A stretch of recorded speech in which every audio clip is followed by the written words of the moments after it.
Hello everyone, welcome to Planet Holistic. I am Todd Schaefer and this is Kira Schaefer. And we're coming to you live, pre-recorded from Planet Holistic. So today we're going to talk about a really cool topic suggested by one of our beautiful community members about finding harmony in your message as an entrepreneur. And to me, what I've kind of found that to mean is like what to say about what you do, what to say when you don't know what to say about what you do. About what you do. Yeah. So you have a holistic business, have some kind of business, and it's like, hey, I'm good at seeing clients. I'm good at what I do, but I don't know what to say about what I do. The trap, I think, there too is that when somebody has a ton of modalities that they have learned along the way, they've got like, Reiki and hypnosis and NLP, and I'm talking from personal experience here. And, yeah. They can read tarot cards and they can, and so they have this conglomerate of all these different things that they can do. And they end up making the biggest mistake of all, which is saying, this is what I do, this is what I do, this is what I do, instead of, this is how it benefits you, how it benefits you, how it benefits you. Yeah, I mean, you can, and even in, we're talking mostly to non-traditional business owners here, holistic people, but even in the traditional world where, 4-year degree, get a career, some people choose to stay forever students in academia. Yeah.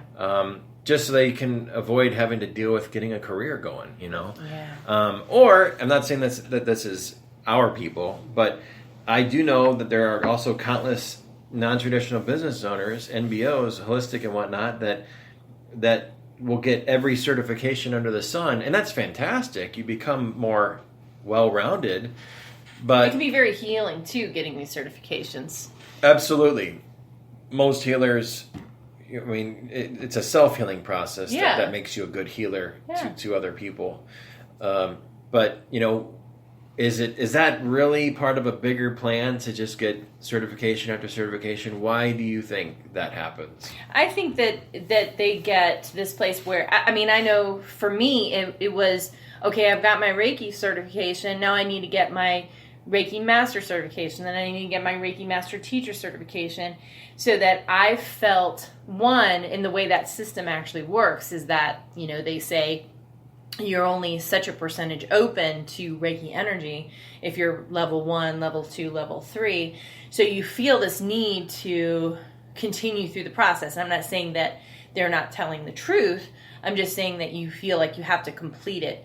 But I also felt like my credibility wasn't there if I didn't, get the next thing after that, which was hypnosis. And then I was like, well, that's not enough. I need to be able to teach hypnotists.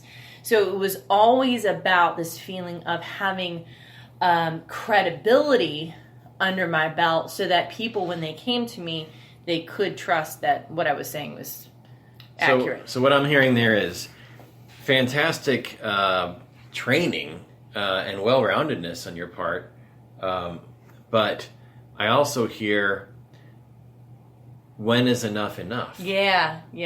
When is enough to get started being in business? I mean, assuming that you want to be a business owner, and that's who we're talking to in this podcast, are holistic business owners, and some of them, they're all at different levels. Some of them have been doing business well for themselves for years and years and years.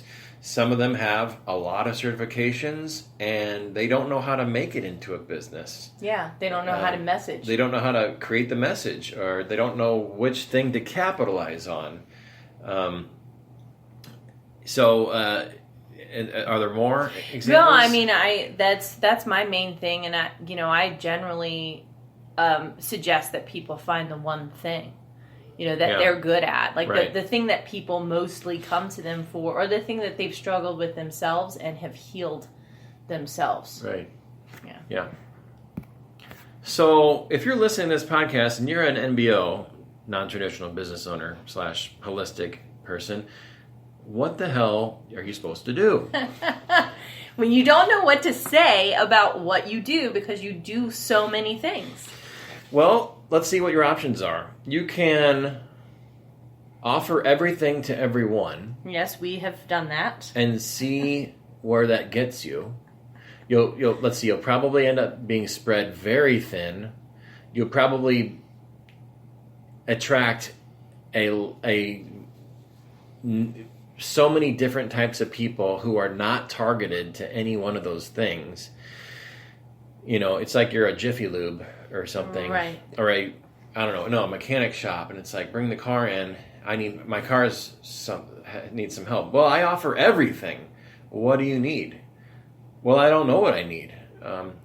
It's like, well, what do you do? That you offer everything, but you don't even know if that client needs what you have, but they do need something. Right. It's like, how are you targeting that person? How do you know what they really need? How do you synthesize your services to really help that client level up the way they're needing to? Is it really beneficial to become so certified that you become certifiable? That you become certifiable. Oh my God, that's so freaking funny. Right. That's a good title. That is kind of funny. Are you so certified that you're certified? Yeah. Oh, shit. Shoot. Yeah. So, and I think what we're getting to here is maybe a good thing to do is pick one of those things that you enjoy doing. I mean, you could offer a la carte services, but pick one thing that you enjoy doing the most and that people want from you, right? I mean, you could do something all day, but if nobody wants it, it's called a hobby. Yeah. Okay? This podcast is a hobby. Yeah, right. Nobody wants it. Nobody wants it. Not yet. I'm kidding. The podcast has a long-term strategy, trust me. And it takes a much longer period of time to launch and get established, so don't worry about that. But it is something I enjoy doing, and it is somewhat of a la carte service to provide extra value to our authors, right? So in terms of business, though, and if you're using a certification, it's like, well, pick something that you like doing and that people also want and will pay for. Right? Yeah. I mean, you can get a certification in something holistic that is totally awesome and intriguing and interesting, and you love doing it, but nobody out there knows what it is, and nobody out there is searching for it, hypothetically.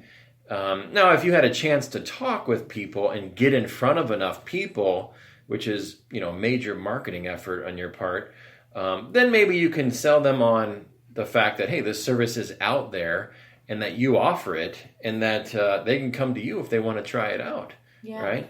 And what I'm describing is kind of a novelty, right? Mm. Like a novelty service is something that it might be very valuable, but it's not mainstream and a lot of people don't know about it. And they don't believe that there's a need. Yeah. And they may not believe that there's a need for it. Anything that's a novelty is that they're not going to see the value in it by you just talking about it in a very kind of objective kind of way, or even just talking about how amazing it is. Some people aren't going to get there and know that this is the right thing for them just by hearing about the miraculousness of the things it has helped. So I think that the interesting part about this is remembering, like I said before, about changing the direction from benefits-driven versus kind of you-driven. And with our hypnosis clinic, so I had all of these modalities. I've had a ton of modalities. And and I've learned a ton of different things. Kira knows a ton. I know a ton of She things. knows everything. I already said in a past podcast that Kira is omniscient. So you're just burning extra time. They already know this.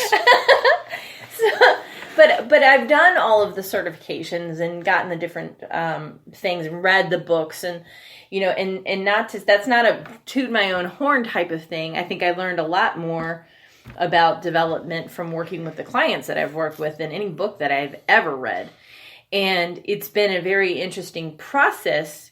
But what we settled on was hypnosis as the thing that we were selling. So I used all of the different modalities along the way and put it into, an opportunity to bring someone in. So our tagline was "Get Unstuck Today," right? So that was one thing. Another one was get rid of anxiety without medication. That was right. another tagline we used. Right. And it was just something that we had it up on our website because anxiety is something that plagues everyone to some degree. Some people are just chill, whatever. Mm-hmm. They're like, things just roll off my back. But most people have some experience with some level of anxiety, and they can identify with a need to potentially clear that up for themselves. And I knew I was great at it, at helping people with anxiety. So it was a very natural and easy thing to do. Now, there's something about what you do where you could say, oh, I am an expert at that, and you could own that. Maybe it's about helping people with their self-worth. Maybe it's about helping anxiety. Maybe it's about helping people with depression or some very mainstream element.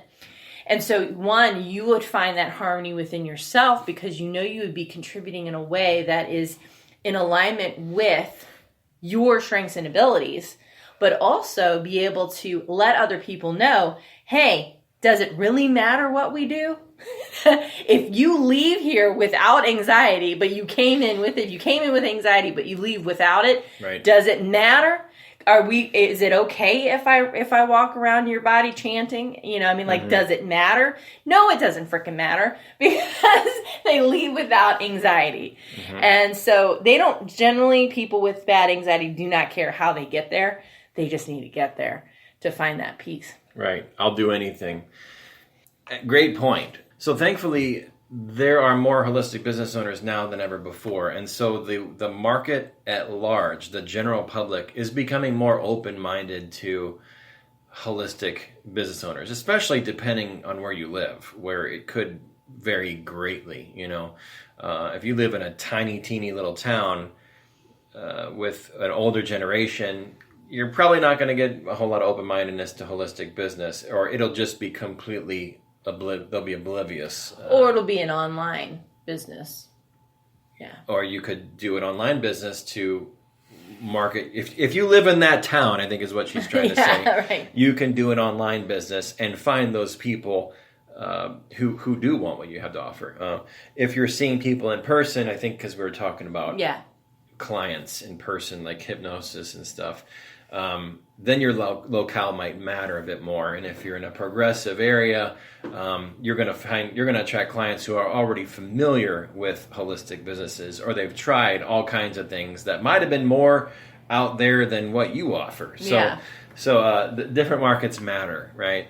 Yeah, Kira had a good point, and that is if you don't know how to talk about what you do, the best thing to do, I think, to start is to don't talk about what you do. Yes, exactly. Yeah. And that means on your messaging, on your website and business cards and everything, talk about the problems that you solve. Talk about the pain points that your target market has.